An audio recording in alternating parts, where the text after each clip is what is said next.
We're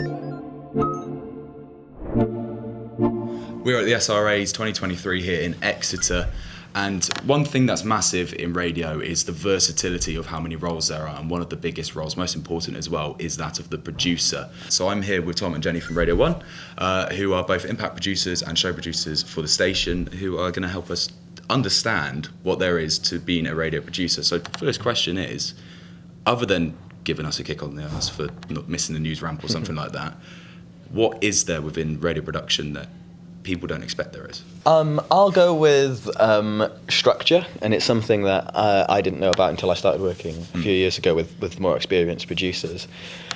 In terms of structuring a show, in terms of what are people doing at that time, how is the show going to build and ebb and flow? So is everyone going to be driving at 5 p.m. or at 8 a.m? When are people going to want a more relaxed sit-down listen, say in the afternoon show, that kind of thing. So I think it's the idea of structuring a show, because everyone sort of, you listen to it on the radio and it sort of feels like, just play some songs, fade up the mic, have a chat, get some callers on kind of thing. But a good show and good producers should be thinking about where their audience are at that time. What are they doing? What kind of things do they want? Mood matching. So I think thinking about it in terms of, structuring it almost as you would a story, but just throughout the day. Yeah. I think that's something that's very important that good producers do. And then even within that, structuring links. So it's like, it's chatting to the presenter beforehand. It's like, okay, what's your in? Where are we trying to get to in the story? What do we want from the listeners? Do we want to just make them laugh? Do we want them to get involved? Are we going for a specific emotional response, and then finding your out? So I think it's still, even though it feels very loose and very live, it's still thinking about structures and how you create that live feel, but keep everything on track. And I think for me, it's the fact that you are producing a radio show, but actually you're producing around a radio show as well. Tom and I do a lot of the impact producing. It's when we do the big projects. So whether it's a comic relief thing or it's a giant jigsaw, we are doing those kind of event radio style pieces. So with that, you're doing some marketing. You're looking at the social media. You're looking at speaking to different people about what props you might need, or you're talking to people about what the custom things might be. You need to be quite versatile. The other thing I think you need to be is really organised. So you need to be able to handle lots of different information, lots of different stakeholders and lots of different contributors all at the same time.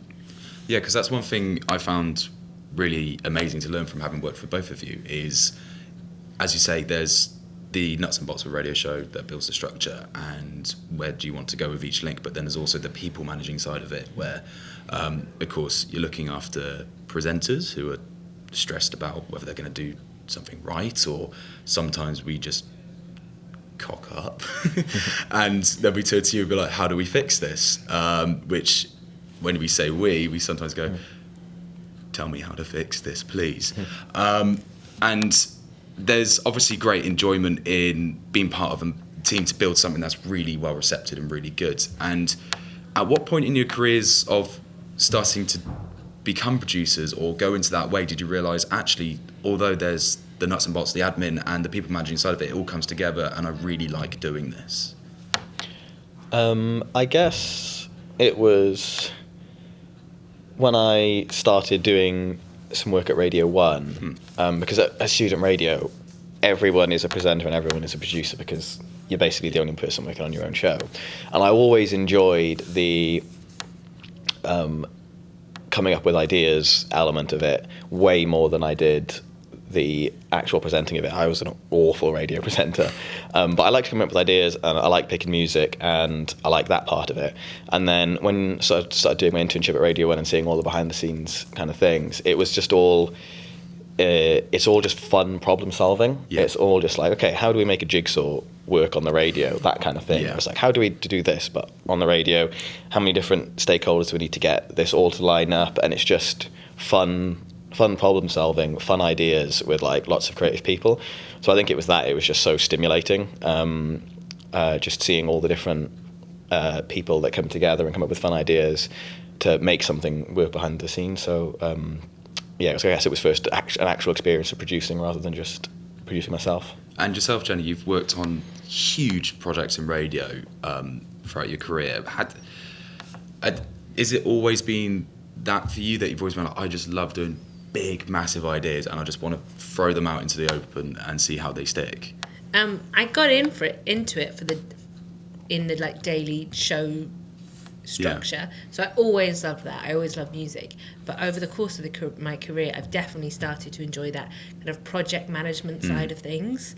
I think a really good producer is someone that can get the best out of everyone that they work with. Yeah. So good producers should be able to work with a really experienced presenter like a Greg or a Jordan or someone like that, and give them the things that they know are Greg or Jordan can go on and make a really funny link. Yeah. They also need to be able to work with some newer presenters and give them the tools and skills to become the next generation of broadcasters.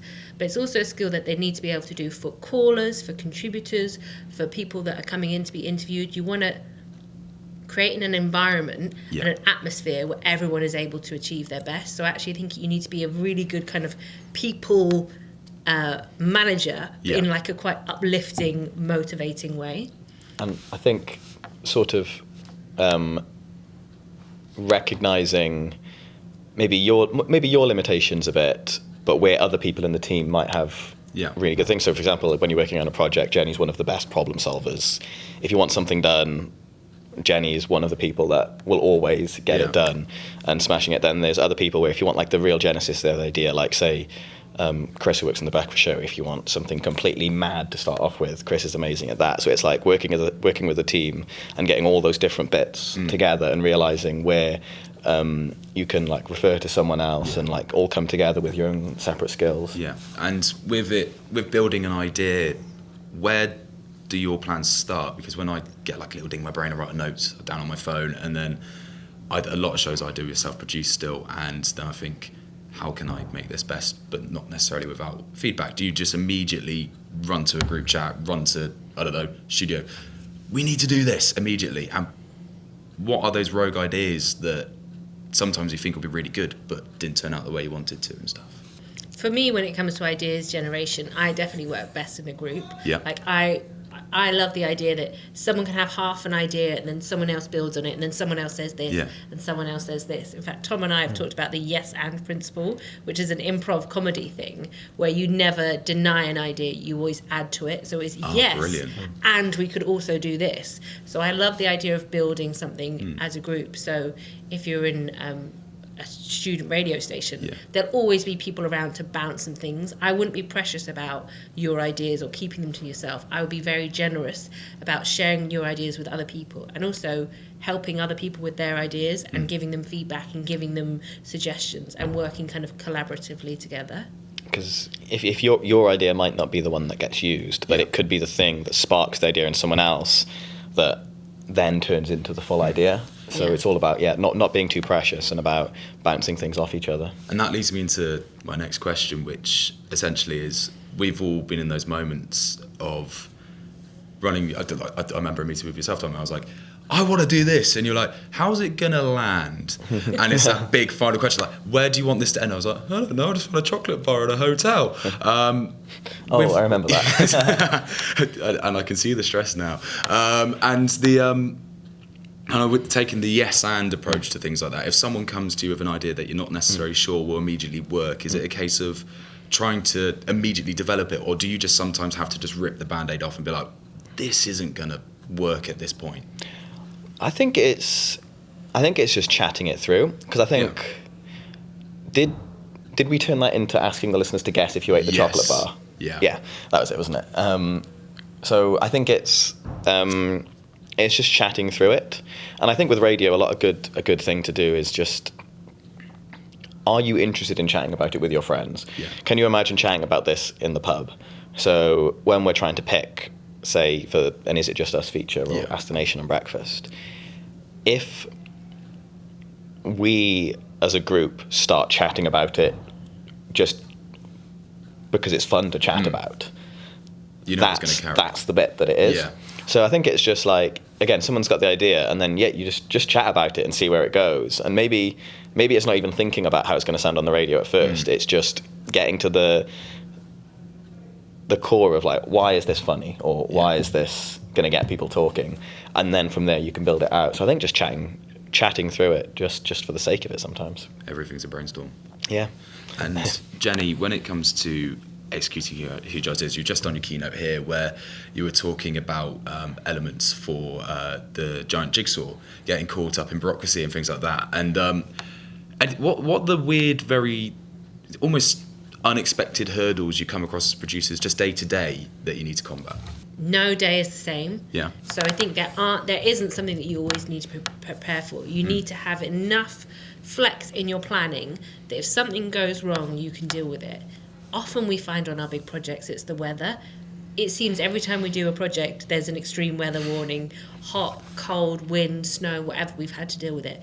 We've done the Rowing Home project where the canal was drained, so we had to find a new bit of canal. I think you've got to have done your research and your planning enough that if everything goes according to plan, that's great. But you've got to have some flex in your system that if something goes wrong, which it normally does go wrong, you can work out how to fix that problem. I'd say it's very rare that with any feature it goes exactly as you expected it to. There's always, and that's the joy of radio, it's live, it's a bit different.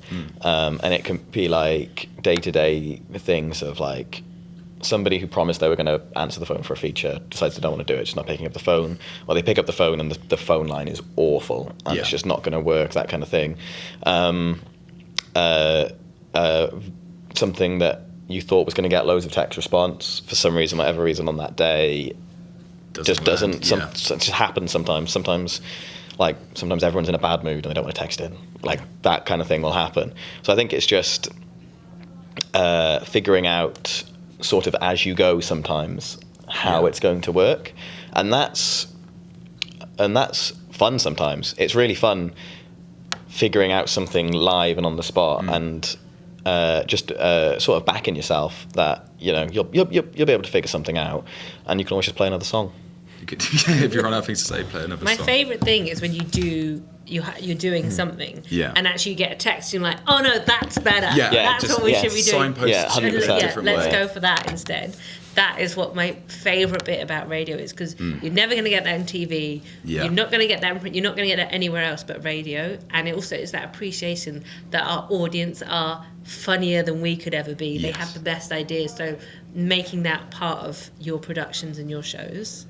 And with the landscape of radio constantly changing, and with that being like trying to make things a little bit visual for social media, same as you guys have said, like you do marketing, you do booking, you do everything. Thank you. Is how do you see radio changing into the future with kind of like really being part of the online world now, with podcasting and stuff also helping to almost become extensions of radio shows? It's just when you're coming up with the original idea as part of radio, as a radio producer, one thing that we always try and bring in earlier is how is it going to look in a different format? Is it going to work well, maybe extended as a podcast, or is it going to work well on social media? So I think for producers, it's important for us to think of that at the start of coming up with an idea. So I've worked as a content AP doing video editing, and it always works better when a feature has been thought about at the start. What's the visual element going to be of this, rather than trying to retrofit it? So I guess that would be my advice to producers, is to think about it from the start rather than trying to retrofit things. So I guess it's just always having that sort of 360 view of content from the beginning. And I suppose it also leads back to that assumption of never assume where something's going to go. Yeah. Because you could get something that's for a different platform better, and maybe better another way. And for yourself, Jenny, how do you see, particularly as a producer, radio changing, and how your role adapts, particularly with the big impact projects at Radio 1, or in the grand scheme of radio altogether?